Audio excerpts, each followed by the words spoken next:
मैंने कई बार कुरान पढ़ी है, तो उसमें जिस आयत का आपने जिक्र किया है उसमें आपने आधी आयत जिक्र किया है, अल तौबा की 5वीं आयत, जिसमें लिखा है कि जो गैर मुसलमान को मारो, साथ में घात लगा मारो, और जब तक वो नमाज कायम करें, जकात दें, तब उनको छोड़ दो, अर्थात मुसलमान बन जाएं तब छोड़ दो। और दूसरी बात ये थी कि 6551 की नंबर उसमें है, इसमें लिखा है कि ऐ मुसलमानों, तुम ईसाइयों यहूदियों को अपना दोस्त मत बनाओ, अगर जो दोस्त बनाएगा वो उनमें से हो जाएगा। ये बात इंसानियत के खिलाफ मैं महसूस करता हूं। भाई साहब ने सवाल किया कि मैंने जो आयत कोट की सूरह तौबा सूरह नंबर 9 आयत नंबर 5 की, वो आधी आयत कोट की, उसमें लिखा हुआ है कि उन्हें जब छोड़ दो जब वो नमाज कायम करे और ज़कात दे। ये भी जो भाई साहब कह रहे, पूरी आयत का मैं हवाला देता हूँ। अगर आप पूरी आयत पढ़ेंगे तो आपको सही पस मंज़र मिलेगा।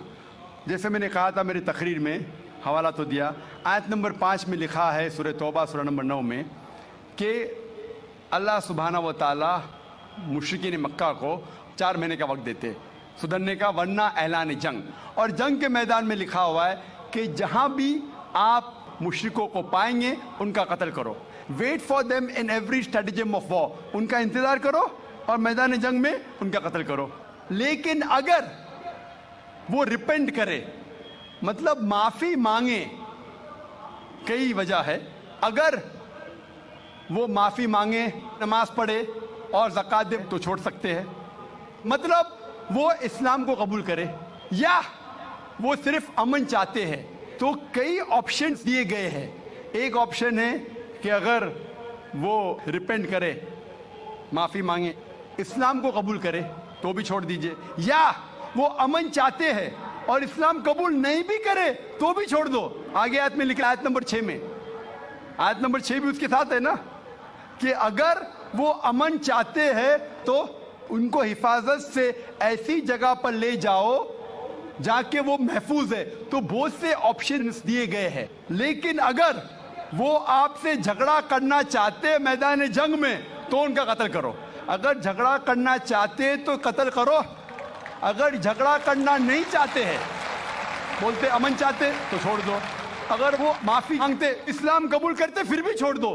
तो कई ऑप्शन दिए गए हैं। ये कहना गलत है कि वो इस्लाम कबूल करे तो ही छोड़ो। कई आयतें आपको कॉन्टेक्स्ट में पढ़ना चाहिए। फिर से आप सिर्फ एक पार्ट ऑफ द वर्स निकालेंगे और कोट करेंगे, लोग को फिर से गलत फहमी होती है। तो ये सही जवाब है कि बहुत से ऑप्शन दिए गए हैं। और कई जगह सूरह अनफाल में भी लिखा है कि अगर वो अमन चाहते हैं तो अमन बेहतर है। उसमें ये नहीं लिखा है कि इस्लाम कबूल करना उनके लिए ज़रूरी है। कर सकते हैं अगर वो इस्लाम को पसंद करते हैं। कुरान में लिखा है सूरह बकरा में सूरह नंबर 2 आयत नंबर 256 में 256, ला इक्राह फिद्दीन, इस्लाम में ज़बरदस्ती नहीं है। There is no compulsion religion, truth stands out clear from error. हक बातिल से अलग है। हक, truth is clear from error. जो हक की बात है वो गलत बात से अलहदा है। हमें हक पेश करना चाहिए। अगर वो कबूल करे तो अच्छी बात है, नहीं कबूल करे तो भी कोई बात नहीं। और कई ऐसे आयतें हैं कुरान की, सूरह काफिरून भी है, सूरह नंबर 109, जिसमें लिखा गया है कि कह दो काफिरों से जो लोग इस्लाम को झुठलाते हैं, हम वो चीज़ की इबादत नहीं करेंगे जो आप करते हैं या जो आप चाहते हैं, ना आप उनकी इबादत करते हैं जिसको हम मानते हैं, ना हम आप जिसे कहते हैं उसकी इबादत करेंगे, ना आप करेंगे हम जिसे कहते हैं। लकुम दीनुकुम वलियद्दीन, आपके लिए आपका दीन, हमारे लिए हमारा दीन। तो हमारा फर्ज है कि सच्चाई लोगों तक पहुंचाओ। पहुंचाने के बाद अगर वो मानते हैं तो अल्हम्दुलिल्लाह, अच्छी बात है। नहीं मानते तो भी अल्हम्दुलिल्लाह, तो भी कोई बात नहीं, हमको सवाब मिलेगा। हमें हक बात करने का सवाब मिलेगा, चाहे वो माने या ना माने। तो हमारा फर्ज है कि अच्छी बातें करे, चाहे इंसान माने या ना माने। तो ये कई आयतों में आप पढ़ेंगे और पस मंजर में देखते हैं, कॉन्टेक्स्ट में देखते हैं, तो ये लिखा है। आप कुछ सेकंड क्वेश्चन पूछे थे, आपने कुछ और भी सवाल पूछे थे, आप जरा 6551 नंबर जी 6551 आयत नंबर दिया था, उसका आपने जिक्र नहीं किया। 6551 जिसमें लिखा हुआ है कि ए ईमान लाने वालों, तुम ईसाइयों या यहूदियों को अपना दोस्त मत बनाओ। भाई साहब ने सवाल, ये आयत सीमित है या असीमित है? क्या ईसाइयों और यहूदियों को अपना दोस्त मत बनाओ, ये कौन सी आयत? 6:5-51। लेकिन कुरान में लिखा हुआ है, सूरह अल इमरान में सूरह नंबर 3 में 2 जगह लिखा है कि ये जो तर्जुमा कर रहे हैं कि यहूद और ईसाई को अपना दोस्त मत बनाओ, ये तर्जुमा सही नहीं है। सही तर्जुमा है कि do not make Christians and Jews your protectors in preference to believer. अगर आपके पास चॉइस है ईमान वालों के साथ और क्रिश्चियन और यहूद के साथ फॉर प्रोटेक्शन के लिए, जो लफ्ज तर्जुमा है दोस्त, friend is not a correct translation. It should be do not approach them for protection, मतलब अपने आप को प्रोटेक्ट करने के लिए बनिस्बत मोमिन मुसलमान के बदले यहूद और क्रिश्चियन की तरफ मत जाओ, ये लिखा है। उसका मतलब ये नहीं कि उनसे दोस्ती मत रखो, क्योंकि कई जगह कुरान में और आयतें आते, मिसाल के तौर पे कुरान मजीद में सूरह मुम्तहिना सूरह नंबर 60 आयत नंबर 8 में लिखा है कि अल्लाह forbids you not from being just towards those काफिर, those non Muslims who do not fight your faith not drive you out of your home. अल्लाह सुब्हानहू व तआला आपको जस्ट रहने से मना नहीं करता उन गैर मुसलमानों के साथ जो आपके मजहब के खिलाफ लड़ते नहीं और आपको अपने घर के बाहर निकालते नहीं। और उसके आगे लिखा है, लेकिन जो गैर मुस्लिम, जो काफिर आपको आपके मजहब के लिए लड़ते हैं, आपको अपने घर से निकालते हैं, तो उनके पास मत जाओ प्रोटेक्शन के लिए, हिफाजत के लिए। तो अल्लाह की कई आयतें हैं, ये कहीं भी नहीं लिखा है, लेकिन प्रोटेक्शन के लिए, हिफाजत के लिए अगर आपके पास चॉइस है, पूरी आयतें क्या प्रेफरेबल, बेहतर है कि आप मुसलमान और मोमिन के पास जाइए बनिस्बत ईसाई और यहूद के पास। Hope that answers the question.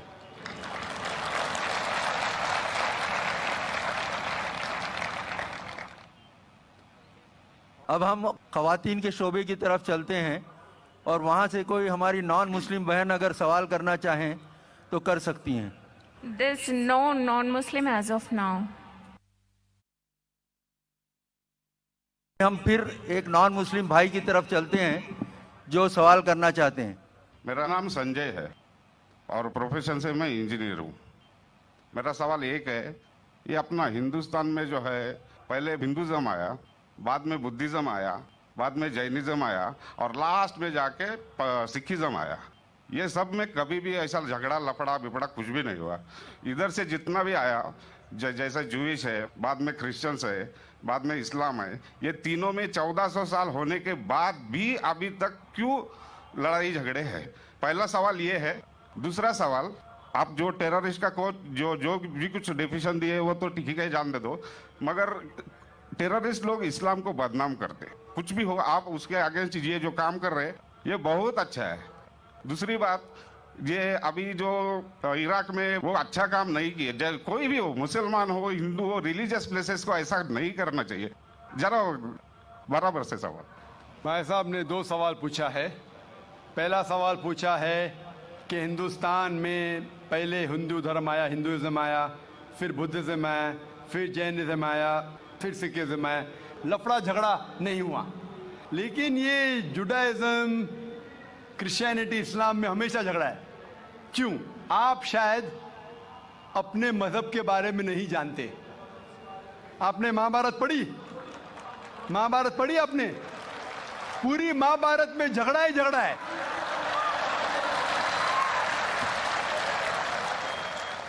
बाकी मजहब के नहीं, अपने आपस में। अगर आप पढ़ते महाभारत, जो एक स्मृति है जो मैं पढ़ चुका हूं, उसके अंदर कजिन्स, रिश्तेदारों के बीच पांडव 5 और कौरव 100 झगड़ा होता है। महाभारत में झगड़े के बारे में जितने वर्सेस है, कुरान मजीद से कई गुना ज्यादा। अगर गिनेंगे हम, कुरान मजीद गिनेंगे कितने वर्सेस है, महाभारत में कई ज्यादा है। और जब आप भगवत गीता पढ़ते हैं, भगवत गीता महाभारत का एक हिस्सा है। 18 चैप्टर्स है भीष्म पर्व के। चैप्टर नंबर 25 to 42 को कहते हैं भगवत गीता। और भगवत गीता सबसे ज्यादा पढ़ी जाने वाली किताब है हिंदू मजहब में। और यहां ये भगवत गीता श्री कृष्ण राय दे रहे, सलाह दे रहे, सजेशन दे रहे, एडवाइस दे रहे अर्जुन को। जब आप पढ़ते Bhagavad Gita chapter number 1 verse number 45-46, Arjun जंग के मैदान में अपने हथियार को जमीन पे रखता है और कहता है श्री कृष्ण से, मैं जंग के मैदान में निहत्था मरना पसंद करूंगा बनिस्बत अपने रिश्तेदारों से लड़ूं। ये कहता है, आपने पढ़ी होंगी।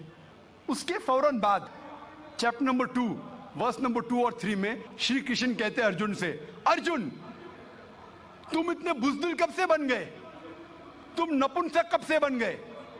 How have these impurities come in your heart, how have you become important? वो कहते हैं कि क्षत्रिय का धर्म है लड़ना। फिर वर्स नंबर 31, 32, 33 में कहते हैं वो क्षत्रिय खुशनसीब है जिसे लड़ने का मौका मिलता है। अगर आप लड़ेंगे तो आप स्वर्ग में जाएंगे, लड़ेंगे नहीं तो स्वर्ग में नहीं जाएंगे। कौन कहता है? श्री कृष्ण एडवाइस देते हैं अर्जुन को। अगर मैं कहूंगा कि आपके श्री कृष्ण कहते हैं कि रिश्तेदारों का कत्ल करो, ये शैतानी हरकत है। अगर मैं कहूंगा कि आपके हिंदू मजहब की किताब में सिखाया जाता है कि रिश्तेदारों का कत्ल करो, ये शैतानी हरकत है। वो हिंदू मुझसे कहता है लेकिन ये जंग है हक और बातिल के दरमियान। मैं बोला कुरान मजीद में भी वही लिखा है, हक और बातिल के दरमियान। मैं जानता हूं हिंदू मजहब में ये नहीं लिखा है कि रिश्तेदार कत्ल करो, लेकिन हक के लिए लड़ना भी पड़े, नो प्रॉब्लम। चाहे वो आपके रिश्तेदार हो, चाहे वो आपके वालिदैन हो, नो प्रॉब्लम। तो ये श्री कृष्ण कहते अर्जुन से।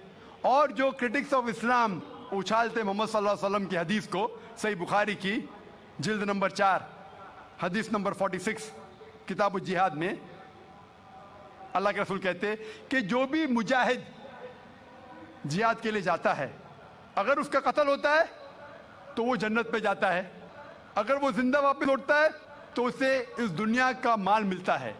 अक्सर क्रिटिक्स इंक्लूडिंग अरुण शूरी इस हदीस को उछालकर कहते कैसा मजहब है, लड़ने को कहता है, मर जाते लड़ाई में तो जन्नत मिलती है, वरना इस दुनिया की दौलत। अगर आप भगवत गीता पढ़ेंगे चैप्टर नंबर 2 वर्स नंबर 37, उसमें श्री कृष्ण कहते हैं अर्जुन से, अर्जुन उठो और लड़ो। अगर आप मर जाएंगे, कत्ल हो जाएगा, आप जाएंगे स्वर्ग में। अगर जिंदा वापस लौटेंगे तो दुनिया की दौलत मिलेंगी। हू बहू जो सही बुखारी में मोहम्मद सल्लल्लाहु अलैहि वसल्लम ने कहा, वही कहते श्री कृष्ण अर्जुन से। मुझे लगता है कि अरुण शूरी ने भगवत गीता पढ़ी नहीं। अगर पढ़ी होती तो इस्लाम के खिलाफ नहीं लिखते। तो आपको सही जानने के लिए दोनों किताबों का मुताला करना पड़ेगा। आप कह रहे हिंदुइज्म आया, बुद्धिज्म आया। अशोका क्या किया? लाखों लोगों को मारा। आप बोलते कत्ल हुआ ही नहीं, आप शायद भूल गए, आपने हिंदुस्तान की तारीख पढ़ी ही नहीं। तो हिंदुस्तान की तारीख आप पढ़ेंगे, यहां भी कई लाखों लोगों का कत्ल हुआ है। ना ही सिर्फ महाभारत के अंदर लिखा है, आप देखेंगे अशोका फिर वो दुनिया को त्याग करता है और फिर वो संत साधु बन जाता है, लेकिन पहले तो कत्ल किया कि नहीं। तो आप देखेंगे हिस्ट्री में यहाँ भी कत्ल हुआ, जुडाइज्म में भी है, क्रिश्चियनिटी में भी है, इस्लाम में भी है। जहाँ भी आप देखते कुछ जगह जो झगड़ा हुआ, लड़ाई हुई, वो हक और बातिल के दरमियान, सही है। और कई जगह आप देखेंगे मासूम लोगों का कत्ल किया गया। आप जानते हैं in the history of the world, in the name of religion, मजहब के नाम पे जो सबसे ज्यादा कत्ल किए वो क्रूसेडर्स ने, ईसाईयत के नाम पे लाखों लोगों को कत्ल किया, ईसाईयत के नाम पे। अगर आप देखेंगे एक शख्स जिसने सबसे ज्यादा कत्ल किया दुनिया में, कौन है? सबसे ज्यादा कत्ल किसी किया दुनिया में? हिटलर। हिटलर जूस का कत्ल किया, 6 मिलियन, कितने 60 लाख लोगों का कत्ल किया। मैं ये नहीं कह सकता हूं कि ईसाईयत गलत है। अगर हिटलर ने 60 लाख यहूदी का कत्ल किया, मैं ये नहीं कह सकता हूं कि ईसाईयत और बाइबल ये सिखलाती है। मैं बाइबल पढ़ा हूं, क्योंकि हिटलर ने 60 लाख यहूद का कत्ल किया, हम ईसाईयत को दोष नहीं दे सकते। लेकिन मैं जानता हूं कि ईसाईयत के नाम पे जो होली वॉर कहा जाता है, क्रूसेडर्स ने हजारों लोग को अपने सिर्फ मजहब को कन्वर्ट करने के लिए लाखों लोग का कत्ल किया। तो आप देखेंगे कई तारीख है, हिंदुस्तान में है, हिंदुस्तान के बाहर भी है, हिंदुइज्म में भी है, बुद्धिज्म में भी है, आप देखेंगे क्रिश्चियनिटी में भी है, इस्लाम में भी है। लेकिन जब टकराव होता है हक और बातिल का, तो हक के लिए बातिल के खिलाफ हमें लड़ना ज़रूरी है। तो ये आपकी गलतफहमी है। आपका दूसरा सवाल, क्या टेररिस्ट लोग ने, कुछ टेररिस्ट लोग ने इस्लाम को बदनाम किया है, और आपने कहा कि हम अच्छा काम कर रहे हैं, हक को फैला रहे, अमन को फैला रहे। आप कहते हैं, कुछ हद तक सही कहते, जैसे मैंने कहा कि जो मीडिया जिसे टेररिस्ट कहती है, वो टेररिस्ट कौन से टेररिस्ट है वो हमें जानना ज़रूरी है। कौन से टाइप के टेररिस्ट है, कि वो जो लोग जो गलत काम कर रहे हैं उनके दिल में दहशत पैदा करे तो सही किस्म के टेररिस्ट है। जैसे भगत सिंह टेररिस्ट था लेकिन अच्छा था, उस तरीके से अगर कोई मुसलमान गलत लोगों के साथ लड़ रहे हैं हक के लिए तो सही है। लेकिन मैं ये भी जानता हूं कि there are black sheep in a community. कुछ मुसलमान सिर्फ नाम के लिए, और अक्सर लोग समझते, ना ही गैर मुस्लिम, मुसलमान भी समझते हैं, वो जिहाद क्या समझते हैं, अगर कोई भी मुस्लिम किसी वजह से लड़ रहा है, चाहे वो ज़ाती फ़ायदे के लिए हो, चाहे वो नाम के लिए हो, चाहे पैसा के लिए हो, चाहे ज़मीन के लिए, उसे कहते हैं जिहाद। ये गलत फहमी है। जिहाद की मानी ये नहीं कि कोई भी मुसलमान कोई भी जो जंग करता है, चाहे ज़ाती फ़ायदे के लिए हो, चाहे नाम के लिए हो, पैसे के लिए हो, ज़मीन के लिए हो, उसे जिहाद नहीं कहते। जिहाद आता है लफ्ज़ जहादा से, means to strive, to struggle. जिहाद इस्लामिक टर्मिनोलॉजी में to fight against one's own evil inclination, हमारी खुद की गलत नफ्स से झगड़ना, जिहाद करना, उसे कहते थे जिहाद। माशरे को सुधारना को कहा गया जिहाद। जंग के मैदान में सेल्फ डिफेंस में लड़ना, उसे कहा गया जिहाद। तो मीडिया इसे गलत फैला रही है। अगर आप जानना चाहते हैं कि सही में टेररिस्ट कौन है, जो सही तौर पे मासूम लोग के दिल में दहशत पैदा कर रहा है, नंबर 1 टेररिस्ट आज की तारीख में, पुरानी बात छोड़ दीजिए, आज के तारीख में मासूम लोगों के दिल में दहशत पैदा कर रहा है, मेरे हिसाब से नंबर 1 टेररिस्ट है जॉर्ज बुश। आप जानते हैं कि सबसे ताकतवर मुल्क यूएसए, सबसे कमजोर मुल्क अफगानिस्तान पे बॉम्ब फेंक रहा है। ये क्या मर्दानगी है क्या? इसे मर्दानगी कहते हैं। बॉम्ब फेंक रहा है ऊपर से, और हम देखते हैं किसके लिए इल्ज़ाम लगाते बिन लादेन पे। मैं बिन लादेन का दोस्त नहीं हूँ, मैं ये नहीं कहता हूँ बिन लादेन अच्छा है क्या बुरा है। ओसामा बिन लादेन को मैं मिला नहीं हूँ, मैं जानता भी नहीं हूँ, तो ये मैं नहीं कहता हूँ कि ओसामा बिन लादेन टेररिस्ट है क्या नहीं। लेकिन अगर मान भी लो, जितने प्रूफ है सब गलत है। अफगानिस्तान बोलती है यूएसए से, आप हमको प्रूफ दो, वो प्रूफ देते मुशर्रफ को, टोनी ब्लेयर को। प्रूफ मांग रहे अफगान लोग, दे रहे मुशर्रफ को, टोनी ब्लेयर को। ये किधर का इंसाफ है? क्योंकि उनके पास प्रूफ है ही नहीं। अगर मान भी लो बहस के तौर पे, फॉर सेक ऑफ आर्ग्यूमेंट, अगर एक शख्स ने ऐसा गलत काम किया, आप एक शख्स के लिए क्या सारे देश के ऊपर बम डाल सकते? 1000 लोग का कत्ल कर रहे, क्या हक है उनको? फिर जाते इराक के पास 1000 लोग को मारते। मैं ये नहीं कहता सद्दाम हुसैन अच्छा इंसान है, मैं ये नहीं कहता हूँ, मैं जानता हूँ काफ़ी गलतियाँ की, लेकिन जो इराकी लोग सद्दाम हुसैन के टाइम पे जो उनको तकलीफ हो रही थी, अभी उससे कई ज़्यादा हो रही है, कई ज़्यादा। कौन कर रहा है? George Bush. ये तो मैंने 5 साल पहले कहा था ऑस्ट्रेलिया में, जब मुझे अमेरिकन कॉन्सुलेट ने पूछा था सवाल कि do you consider Osama bin Laden terrorist, तो मैंने उस वक्त कहा था, चंद महीने बाद, 2-3 महीने बाद, 11 सितंबर के बाद, I consider number 1 terrorist to be George Bush, और हेडलाइंस में आया था। आज तो कई लोग कहते हैं कि जॉर्ज बुश टेररिस्ट नंबर 1 है। अमेरिका में भी जब एक सर्वे हुआ था, एक प्राइवेट ऑर्गेनाइजेशन ने सर्वे की थी यूएसए में, जानने के लिए 3 नाम दिए उनने, कौन सबसे बड़ा टेररिस्ट है? Osama bin Laden, Saddam Hussein या जॉर्ज बुश? नंबर 1 हमेशा जॉर्ज बुश है। गैर मुस्लिम भी कहते हैं सबसे नंबर 1 टेररिस्ट है जॉर्ज बुश। सबसे लोएस्ट परसेंटेज उसको मिला 73%, और कुछ लोग ने 78% लोग ने कहा कि टेररिस्ट नंबर 1 जॉर्ज बुश। अभी उन्हें पता लग रहा है 5 साल बाद, 6 साल बाद। मैं तो पहले कहा था। तो आप मुझसे पूछेंगे कि ये मीडिया ऐसे लोग को लेके उछाल रही है और मीडिया बदनाम कर रही, जो हालात हो रही है, कोई भी मजहबी, चाहे टेम्पल हो, चाहे चर्च हो, चाहे मस्जिद हो, कुरान में लिखा है उसको डिस्ट्रॉय नहीं करना चाहिए। कोई भी कुरान की आयत है, do not destroy temples, churches, places of worship, गलत है। तो कुरान में भी लिखा है। तो कोई भी शख्स ये करता है, टेम्पल या मस्जिद या मोनेस्ट्रीज या सिनेगॉग्स को तोड़ता है, तो ये इंसानियत के खिलाफ है और कुरान मजीद के खिलाफ भी है। Hope that answers the question.